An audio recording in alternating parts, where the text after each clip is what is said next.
obviously it gets like kind of emotional and stuff because, you know, you always like, it's so crazy. I get the question still to this day. You know, everyone's like, do you wish you never left? You know, and like, I look at all you guys, you know, and I think about it, and I have only one answer, and it's not yes or no. The way I did, absolutely not. I wish I never did that, you guys. Like when I like burned all the t-shirts and shit like that's pretty, like, I don't know. It wasn't cool. And I feel super bad. And like the reason I did that is I was making like a business decision in a way. And a problem with it is like I was doing that decision off of emotions, you know, like that's literally the feeling and reason of why. And I'm not going to say this person's name because 3 weeks ago he came up to me in Zorba's and actually apologized for this. Really? And it was one of your guys' friends' bachelor parties. Oh, yeah. And anyways, it was just like the end of the night. And, you know, I was like still hanging out with you guys, but I was gone. I already went to Chicago and back. And I was sad. I didn't know who I was. I was just a lost puppy, you know.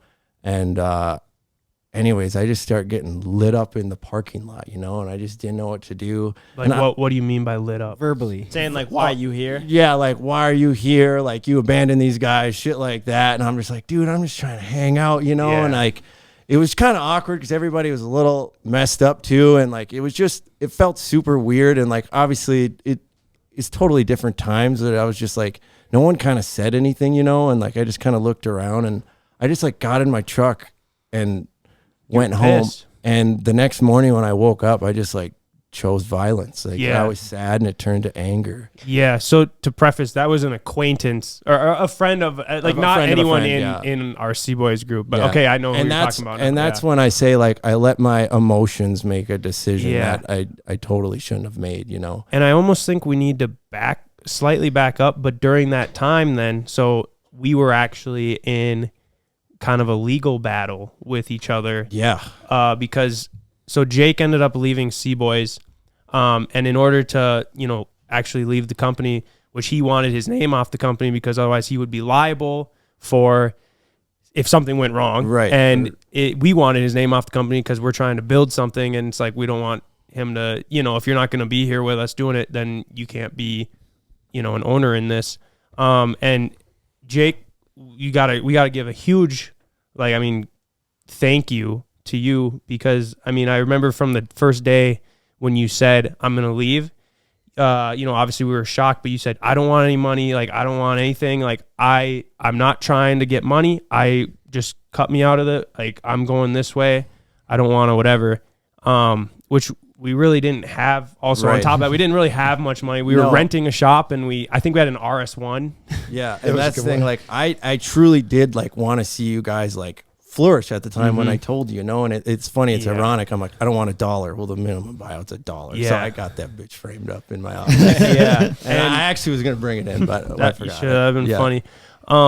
But so before you left to go to Chicago, we had Jake sign a thing just saying, I will sell my shares of the company for $1. So we basically did it. We just hadn't, I don't know if we gave you the dollar yet or what we did, but you know, whatever.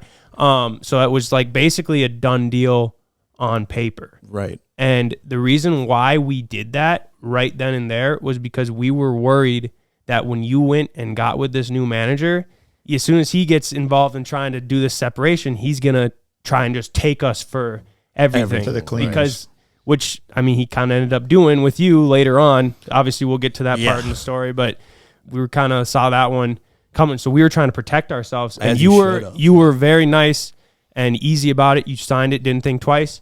And, you know, just because you weren't trying to obviously jam us up. So I do appreciate that. All of us do appreciate that because that 100%. Honestly saved, I think, all of this because I really don't, I think if you wouldn't have signed that thing, that document, selling it for $1 or, you know, just whatever, cutting your shares off. Yep. I think that he would have just, you know, as he later on did, and as he had done in the past, would have taken it to court, stretched it out, and just basically tried to bleed us dry, and we would have ultimately had to fold. You know, it would have crumbled, I think, what we had at that time.